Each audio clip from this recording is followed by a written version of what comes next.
Dengan megahnya, sebuah masjid berdiri dengan kokoh di tengah gurun Afrika yang gersang.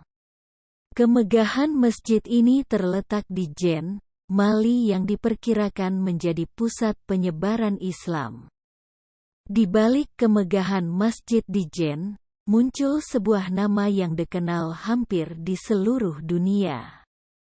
Pendiri masjid ini adalah Mansa Musa yang merupakan seorang Muslim yang tercatat menjadi salah satu manusia paling kaya di bumi.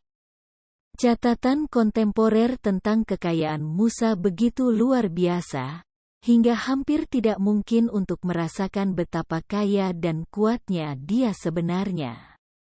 Ucap Rudolf Buchweier, profesor sejarah di University of California kepada Garnett. Dalam sebuah tulisan Henry Garnett kepada Bos Hunting dalam artikelnya yang berjudul The Story of Mansa Musa, yang publish pada tanggal 4 Januari tahun 2022. Di saat Musa telah menjadi seorang konglomerat, sebagian besar kerajaan di Eropa masih sedang berjuang secara finansial karena penurunan produksi emas dan perak. Sebagian besar kekayaan Musa berasal dari penambangan garam dan deposit emas yang signifikan di kerajaan Mali, serta Gading Gajah, tulisnya. Upayanya dalam memperluas perdagangan, membuat Mali menjadi kerajaan terkaya di Afrika saat itu.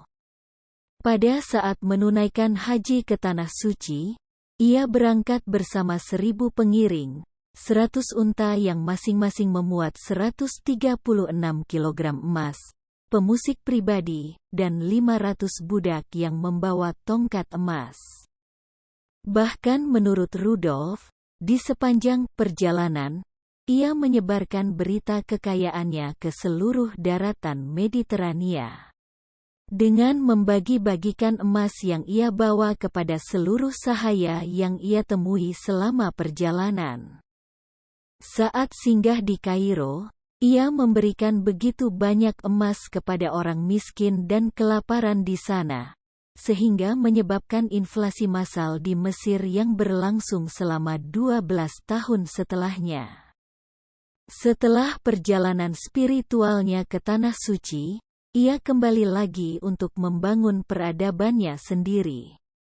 Kali ini, ia menguatkan sektor keislaman di Afrika. Mansa Musa mulai merevitalisasi kota-kota di kerajaannya. Dia membangun masjid dan bangunan umum. Salah satu masjid yang cukup ikonik ialah Masjid Agung Djenné. Masjid ini menjadi salah satu keajaiban di Afrika, dan salah satu bangunan keagamaan paling unik di dunia. Sampai saat ini, masjid megah ini menjadi suatu pencapaian terbesar dari arsitektur Sudano-Sahelian. Sekaligus merupakan struktur bangunan yang terbuat dari lumpur terbesar di dunia, tulis Elisa Dainis kepada Han Academy dalam artikel berjudul Great Mosque of Djenné. Bangunan masjid ini didirikan atas gagasan Mansa Musa antara tahun 800 hingga 1250 Masehi. Ia menjelma menjadi pusat peradaban politik pribumi tatkala pemerintah kolonial Prancis mengakuisisi Mali pada 1892. Selama berabad-abad, Masjid lumpur itu menjadi pusat kehidupan agama dan budaya di Mali, utamanya komunitas Djenné.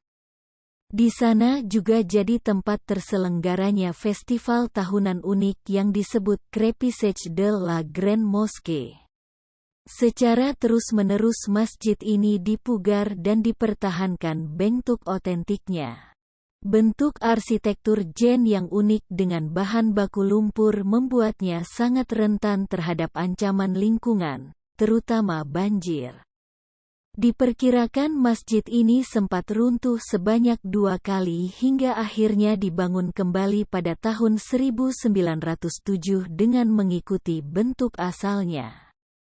Pada tahun 1988, Masjid Agung Jen ditetapkan sebagai situs warisan dunia oleh UNESCO.